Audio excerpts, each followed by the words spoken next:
ఉత్తరాంధ్రలో కొత్త చరిత్రకు నాంది పలికేలా ఎయిర్పోర్ట్ నిర్మాణానికి సహకరించిన రైతులందరికీ ముందుగా పాదాభివందనం చేస్తున్నాను. మీరు కేవలం భూములు మాత్రమే ఇవ్వలేదు, ఉత్తరాంధ్రకు బంగారు భవిష్యత్తు ఇచ్చారు. నేడు ఉత్తరాంధ్రకి ఇంటర్నేషనల్ ఎయిర్పోర్ట్ వచ్చింది. ఉత్తరాంధ్రకి అంతర్జాతీయ ఐటీ దిగ్గజం గూగుల్ వచ్చింది. ఉత్తరాంధ్రకి ప్రపంచ స్థాయి స్టీల్ కంపెనీ ఆర్సీఆర్ మిత్తల్ వచ్చింది. ఇంకా ఎన్నెన్నో. ఇవన్నీ ఎలా వచ్చాయి? ఒక్కసారి మీరు ఆలోచించుకోవాల్సిన అవసరం ఉంది. 2 ఏళ్ల క్రితం విధ్వంసమైన రాష్ట్రం. ఆ రోజు నేను, పవన్ కళ్యాణ్ గారు, నరేంద్ర మోడీ గారి నాయకత్వంలో మీ అందరికీ ఒక హామీ ఇచ్చాం. రాష్ట్రాన్ని పునర్నిర్మాణం చేస్తామన్నాం, నిలబెట్టుకున్నాం. మోడీ గారి చేతుల మీదుగా ప్రారంభించుకున్న ఎయిర్పోర్టు ఉత్తరాంధ్రకు ఒక మణిహారం. నేను అందుకే పదే పదే చెప్తున్నాను, ఉత్తరాంధ్ర కళలకు రెక్కలొచ్చాయి. ఎర్ర బస్సు రాదన్నారు, ఎయిర్ బస్సు వచ్చింది. అవహేళన చేసిన వాళ్ళు అడ్రస్ లేకుండా పోయే పరిస్థితికి వచ్చారు. ఆ రోజు ఎన్నో ఈ ప్రాంత ఆశలని, ఆకాంక్షల్ని తక్కువ చేశారు, అడ్డుపడ్డారు. అన్ని అధిగమించాం. అద్భుతమైన ఎయిర్పోర్ట్ ఈరోజు నిర్మాణం అయిందంటే ఇది ఉత్తరాంధ్రకి గర్వ కారణమని మరొకసారి విజ్ఞప్తి చేస్తున్నాను. కొత్త ఎయిర్పోర్టు మన్యం వీరుడు అల్లూరి సీతారామరాజు పేరు పెట్టుకున్నాం. పేరు తలుచుకుంటేనే గుండె ఉప్పొంగుతుంది.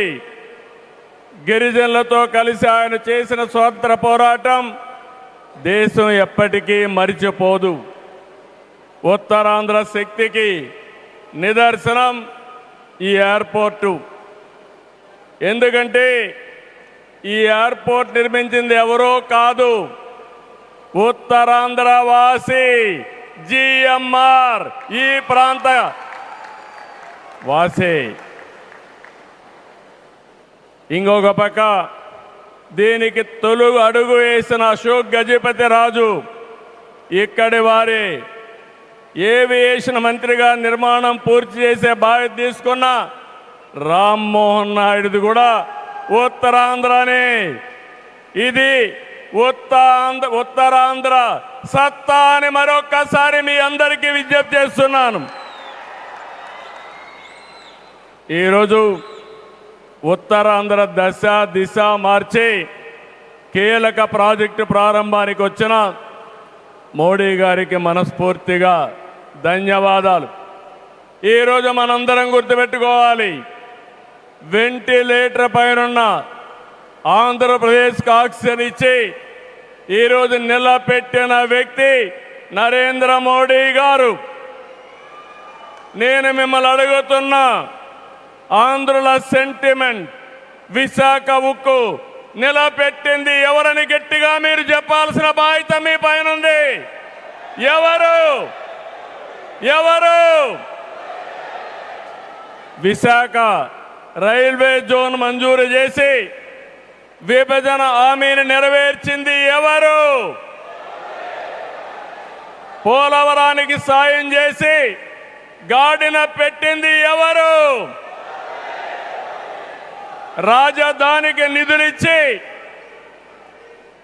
పనులు పునఃప్రారంభించిన వ్యక్తి ఎవరు?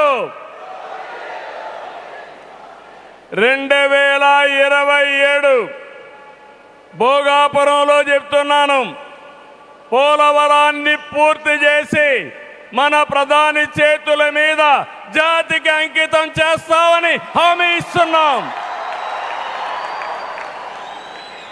2028 అమరావతి మొదటి దశ పనులన్నీ పూర్తి చేసి మన ప్రధానమంత్రి నరేంద్ర మోడీ గారి చేతుల మీదుగా ప్రారంభిస్తామని మీ అందరికీ హామీ ఇస్తున్నాను. దీనికి మనందరం థ్యాంక్స్ చెప్పాలనా లేదా అని అడుగుతున్నా. చెప్పాలనా లేదా అని అడుగుతున్నా. థ్యాంక్ యూ,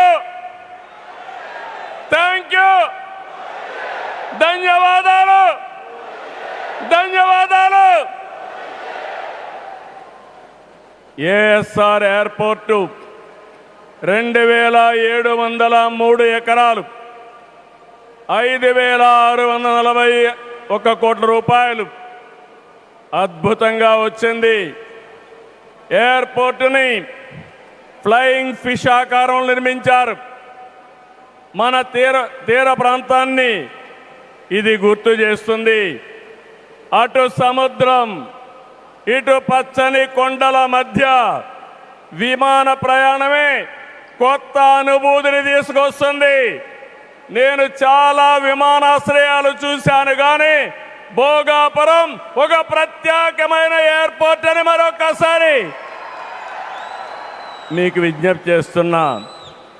ఎయిర్పోర్ట్లో అడుగడుగున తెలుగు కళలు, సంస్కృతి కనిపిస్తున్నాయి. తెలుగు ముగ్గులు, ఏటి కొప్పాక బొమ్మలు, కూచిపూడి నృత్యం, తోలు బొమ్మలాట, బొబ్బలి వీణ, నాదస్వరం, లేపాక్ష నంది వంటివి ప్రతిబింబించేలాగా తీర్చిదిద్దారు. విశాఖ నుంచి భోగాపురాన్ని నిర్మించే బీచ్ కారిడారు ప్రకృతి అందాలతో మరింత ఆకర్షణ తెస్తుంది.